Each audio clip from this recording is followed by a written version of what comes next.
Welcome to Explain, a series of health education programs published by the Patient Education Institute, the leading provider of interactive health education.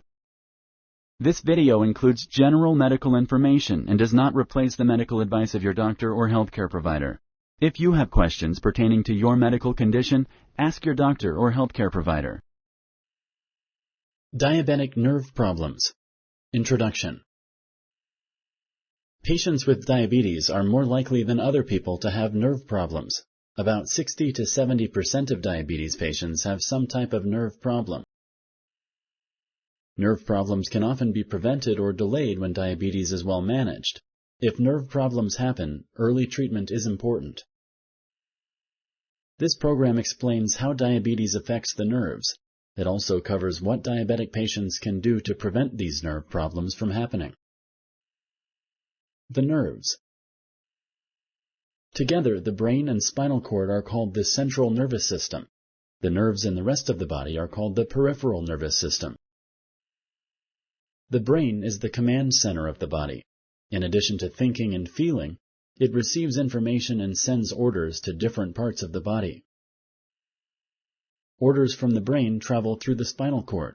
From the spinal cord, orders travel to the rest of the body through peripheral nerves. Healthy nerves send and receive messages about movement. For example, if you want to raise your hand, your brain tells your arm and hand to do it. Healthy nerves also send and receive messages about sensation or feeling. If you burn your hand while cooking, the nerves in the skin send pain signals to your brain. If nerves become damaged, they cannot send and receive messages properly.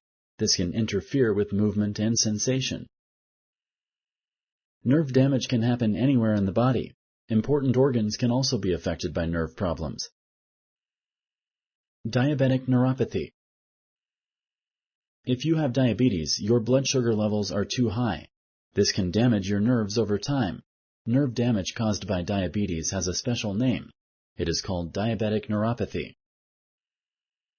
Damaged nerves may stop sending messages. They may also send messages slowly or at the wrong time. Diabetic neuropathy is likely caused by a number of factors. It may be caused by metabolic factors. Some examples are high blood sugar levels, abnormal blood fat levels, low levels of insulin. Diabetic neuropathy may also be caused by neurovascular factors. These cause damage to the blood vessels that carry oxygen and nutrients to the nerves. Other factors that may lead to diabetic neuropathy are inflammation in the nerves, inherited traits that increase risk for nerve disease, lifestyle choices such as smoking or alcohol abuse, physical injury to the nerves. The risk of diabetic neuropathy increases the longer you have diabetes. It is more common in people who have had diabetes for 25 years or longer. Sponsored by the Patient Education Institute. www.patient-education.com. Over 5,000 videos and interactive tutorials. Types of neuropathy. There are 4 main types of diabetic neuropathy: peripheral neuropathy, autonomic neuropathy, proximal neuropathy, focal neuropathy.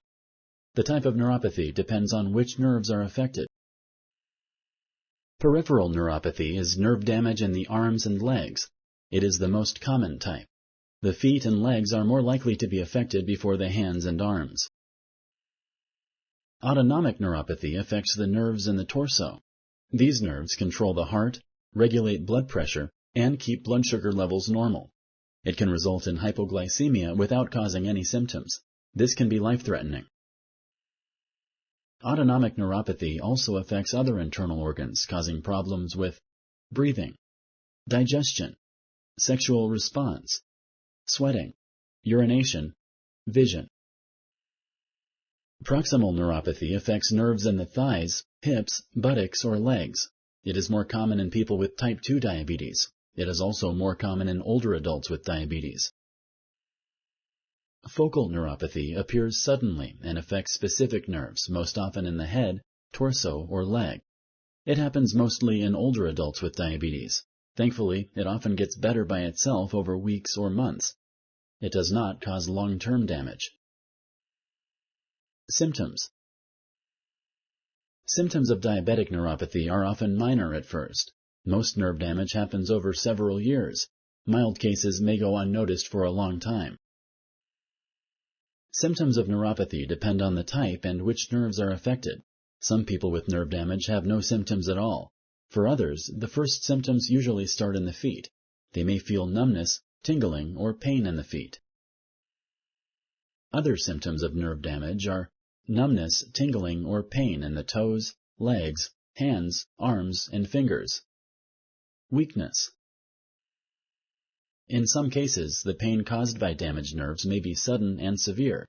This often happens in people with focal neuropathy.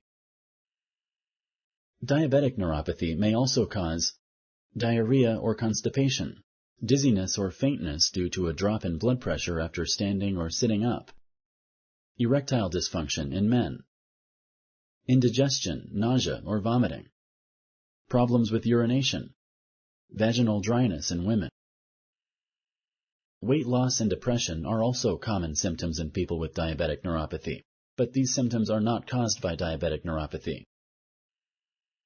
Diagnosis. To diagnose diabetic neuropathy, your healthcare provider will ask you about your symptoms and perform a physical exam. The physical exam checks your blood pressure, heart rate, muscle strength, sensation, reflexes. Your healthcare provider will also check to see if you are sensitive to changes in how you sit or stand. He or she will also check to see if the sensations of vibration, temperature, or light touch are affected.